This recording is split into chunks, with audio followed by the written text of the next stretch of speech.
მსოფლიო ამბებს წარმოგიდგენთ Global Auto Import-ი.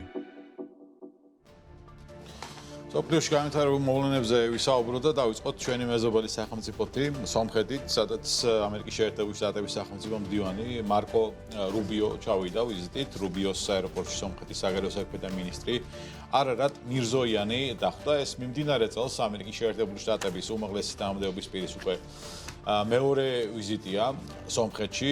ვიცე-პრეზიდენტი ჯეი-დი ვენსი სტუმრობდა ცოტა ხნის წინ სომხეთს გვახსოვს ამ ვიზიტის შედეგების და დეტალებით. გარკვეულწილად ამ ვიზიტის შედეგების გაგრძელება რუბიოს ვიზიტი სომხეთში, რომელიც ინდოეთიდან შედგა და სახელმწიფო მდივნის მარკო რუბიოს სომხეთში ვიზიტის ფარგლებში სამ შეთანხმებას მოეწერა ხელი. ეს არის ტრამპის მარშრუტზე შეთანხმება, მინერალების და სტრატეგიულ პარტნიორობაზე შეთანხმება. პირველი შეთანხმება პროექტს ტრამპის გზა საერთაშორისო მშვიდობისა და კეთილდღეობისთვის ეხება, რომელიც ჯერ კიდევ გასულ წელს აზერბაიჯანისა და სომხეთის ლიდერების ამერიკის შეერთებულ შტატებში ვაშინგტონში ვიზიტის შემდეგ მოხდა ამ შეთანხმების მიღწევა და დღეს უკვე ხელი მოწერილია. ვიზიტის ფარგლებში ასევე ხელი მოეწერა სომხეთსა და ამერიკას შორის კრიტიკული მინერალების და იშვიათი მიწის ელემენტების მოპოვების და ასევე გადამუშავების უზრუნველყოფის შესახებ შეთანხმებას. ხელი მოაწერეთ ყოვლისმომცველი სტრატეგიული პარტნიორობის ქარტიას, რომელიც განსაზღვრავს ორმხრივ ურთიერთობებს, მისი გაღრმავების სურვილსა და მნიშვნელობას, ასევე მხოლოდ ტრამპის გზა საერთაშორისო მშვიდობისა და კეთილდღეობისთვის ამ ხელშეკრულების ხელმოსაწერად არ ჩამოსულა რუბიომ და მნიშვნელოვანია პარტნიორობა სომხეთთან, რომელიც გრძელვადიანი და სტრატეგიულად მნიშვნელოვანი იქნება. ეს განცხადება გააკეთა ხელმოწერის შემდეგ მარკ რუბიომ. გასული წლის აგვისტოში ვახსენოთ ისიც, რომ ვაშინგტონში გამართულ შეხვედრაზე გამოცხადდა ახალი სატრანსპორტო დერეფნის პროექტი, რომელსაც ასევე ტრამპის მარშრუტს უწოდებენ და მოგვიანებით ცნობილი გახდა, რომ დონალდ ტრამპის ადმინისტრაცია პროექტს 155 მილიონი დოლარით დააფინანსებს. ახალი მარშრუტი ერთმანეთს დააკავშირებს აზერბაიჯანს, სომხეთს და თურქეთს. ის ერთგვარი ალტერნატიული გზა არის შუა დერეფნის, რომელიც საქართველოს ცდება ამ შემთხვევაში ეს დერეფნი. ნამდვილად საქართველოს ამ პროცესებიდან არის თამაშს მიღმა. ისევე როგორც საფონდო ბირჟების თამაში არა იქ ხასი კითხავს. ხო, მიღმას არ არის. მოედანზეც არ არის. მოედანთან ახლოს არის უბრალოდ. ისევე როგორც საფონდო ბირჟების საკითხში საქართველოს საერთოდ არსად არ არის. და ამის მიუხედავად გლობალური ინდექსების მიმართულებით დიდი ცვლილებები გვაქვს ტაივანმა, რომელიც არის კუნძულოვანი, ასე ვთქვათ, ადმინისტრაციული სუბიექტი, გადაუსწრო ინდოეთს.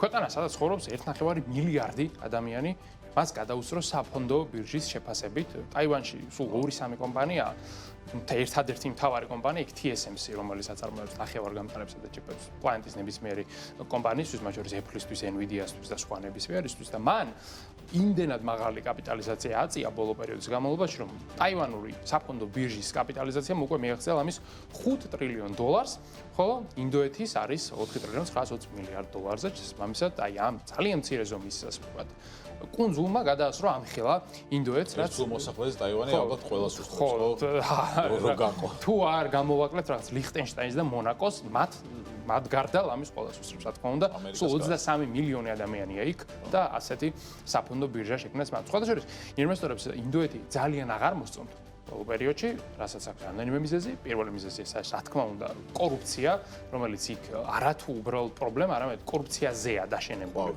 ხო, კარგი სიტყვა მოგიფიქრებიან ნამდვილად ამის აღსაწერად. ასევე პრობლემა არის იმის მიმართულებით, რომ ბოლო 10 წლის განმავლობაში ამხელა ინდოეთში 1.5 მილიარდ ადამიანმა ერთი ნორმალური ტექნოლოგიური კომპანიაც ვერ შექმნა, რაც ინვესტორებს არ მოსწონთ. ეს მათ აფიქრებინებს, რომ აქ ქვეყანაში ამერიკაში არიან და იქმნიან კომპანიას. ზუსტად ეგ არის სახსნა. ვინც იყო ჭკვიანი და კარგი, ადგა წავიდა ამერიკაში და იქ შექმნა ან კომპანია, ან იქ გახდა შემდეგ უკვე აღმასრულებელი დირექტორი იქნებოდა თუ სხვა მაღალი თანამდებობის პირი. ამის ფონზე კაპიტალი გადის ინდოეთიდან, გადადის სხვა ბაზრებზე და ერთ-ერთი ბაზარი, რომელიც კაპიტალს იზიდავს სიხარულით, არის ტაივანის ბაზარი.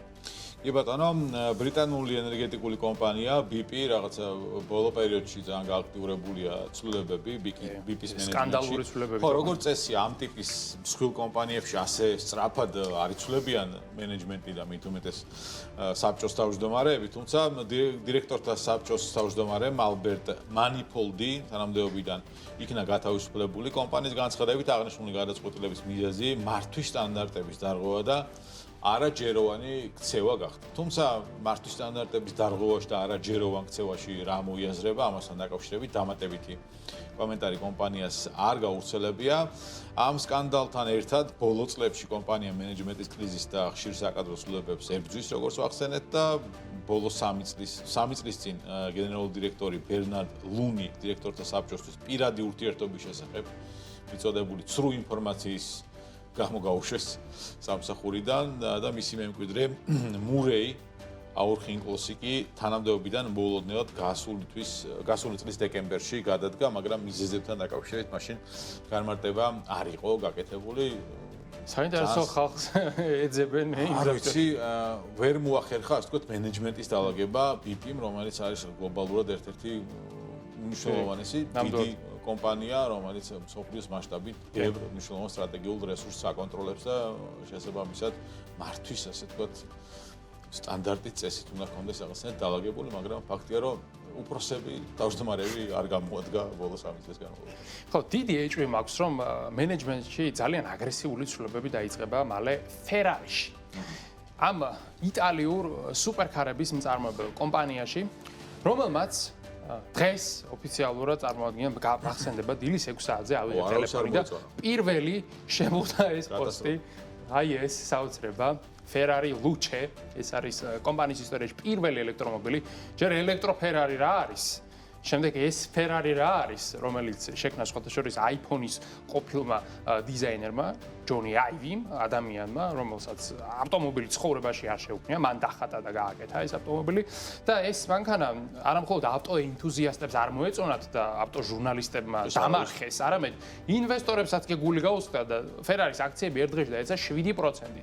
Ferrari არ არის ის კომპანია, რომლის აქციები 7%-ით ეცემა ზოგადად, მაგრამ ინვესტორებს იმდენად არ მოეწონათ ეს ავტომობილი, რომ აი ესეთი რაღაც უხილეთ საფონდო ბირჟაზე და თან ამას ისიც ემატება, რომ ეს საოცრება, რომელიც საერთოდ არ გავს არცეთ აქამდე არსებულ Ferrari-ს და საერთოდ არაფერს არ გავს. არა, Ferrari-ს კი არა.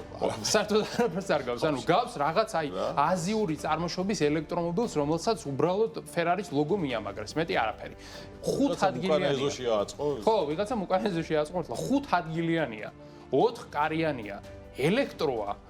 და ამ დროს აქვს 1036 ცხენიძელა, უბრალოდ ვის რაში სჭირდება ეს ელექტროცხენიძელა, ეგეც აბსოლუტურად გაუგებარია. ლუჩეზე გახსოვს ინტერიერის ფოტოები გავცელდა დასაწყისში და საოცარი დეტალები იყო. iPad-ი იყო მიმაგრებული. არა, ინტერიერის დეტალებში საოცარი დეტალები იყო. კი, დეტალები არის, მაგრამ გარედან არაფერი არ არის. ეს ხო, ნუ აი ეს თქვეს ინვესტორებმაც ეს რა არის. გასაგებია ინტერიერი რატო გავცელდა, იმიტომ რომ ალბათ ეს რა გავცელებული იყო. და საინტერესო აქ ის არის, რომ ეს ავტომობილი ღირს $40,000-დან. საშუალოდ ეღირებაო 750-800,000 მეგონი სპეციალურად გამოუშვა Ferrari. ვინც ამას იყიდის, იმას უფლებას არ მისცემენ, რომ შემდეგ რაიმე ტიპის Ferrari დაბლოკავენ Ferrari. ან გონია რომ ეს იმდენად არა, ჩავალდება. ვიღაცა შეიძლება მოსწონს, მაგრამ ვისაც მოგწონთ ეს ავტომობილი, დაწერეთ თქვენი საყვარელი ავტომობილი რა არის და მე გვესროლეთ თქვენ. სხვა გზა არა. ხო. სოფლიო ამბებს წარმოგიდგენთ Global Auto Import-ი.